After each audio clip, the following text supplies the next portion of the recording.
Joined now by one of the guys returning, but maybe playing in a different role, Andy Rautins, the Syracuse guard. Now, Andy, we saw just a moment ago the sheer numbers, the stats of the guys that you lost. What does that mean for you, new role within this team?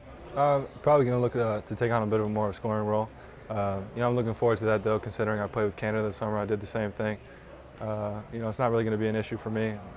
I know the guys behind me can all score and fill it up, too. So, it is a big loss losing those four guys, but, we have more than enough talent to make up for it.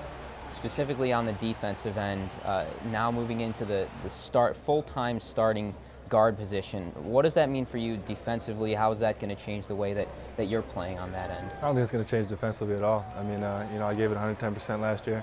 Try to play as scrappy as I could and more as aggressive as I could. So I don't think defensively it changes at all. And I did start my sophomore year too, 20 games. So I feel like I'm used to that role of starting as well. So it'll be a good year for us. It'll be a fun one too.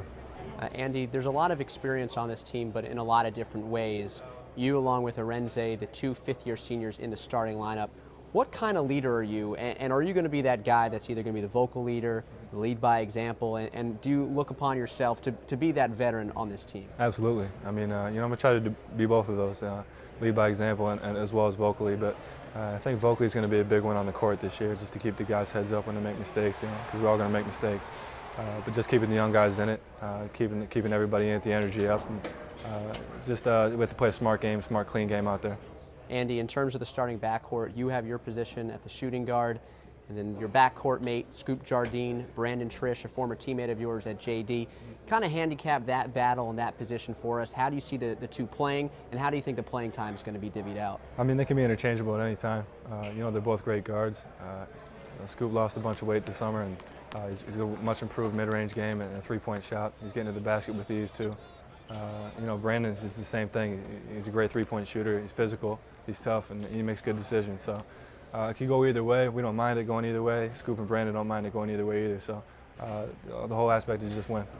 Sweet 16 last year. Any less expectations going into this season? No, absolutely not. I mean, we want to get back to where we were and advance even further. So the guys are hungry, and we're willing to prove people wrong. We just have to stay together and do it as a team.